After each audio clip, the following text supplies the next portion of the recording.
Inara Nazarova is a senior majoring in information communication technology. At 14 years old, she moved to the United States from Turkmenistan, Ashgabat to West Palm Beach, Florida.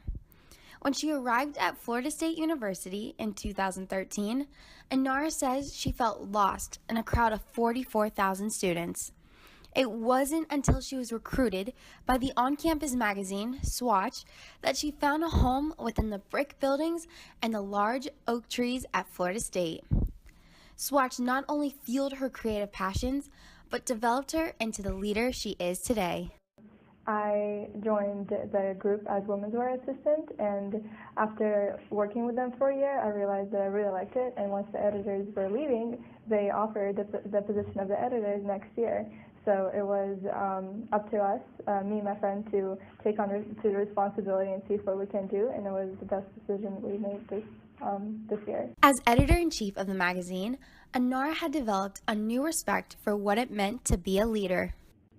I realized that being a leader was more about being behind the staff rather than being in front of them. It had nothing to do with you leading rather than you enabling your group to be able to do exactly what they need to be doing. And in the end, being in a creative industry, it is less about brainstorming and more about figuring out how to implement the ideas. Along the way, Inara gained the tools to overcome adversity and learn how to cope with unexpected obstacles.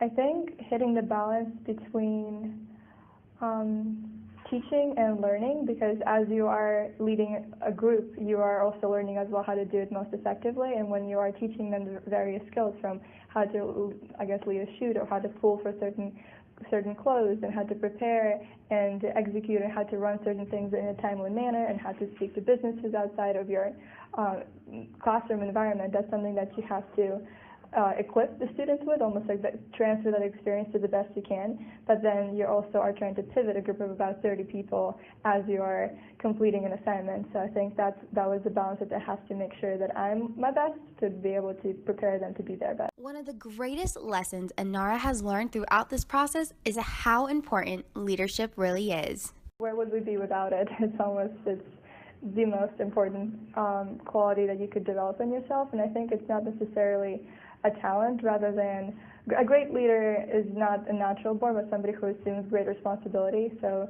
knowing that you have something to really contribute to society, like everybody has something to contribute. It's not about you being perfect at doing it, but it's about you trying and doing it as often as you can and getting involved whenever you see an opportunity that's fit for you. And even if it isn't, it's just to challenge yourself and see if you can. Inara is a great example of what it means to be a leader. She works hard every day to impact the lives of others. Inara continues to move forward and live by her own words. Lead the best you can and lead as often as you can.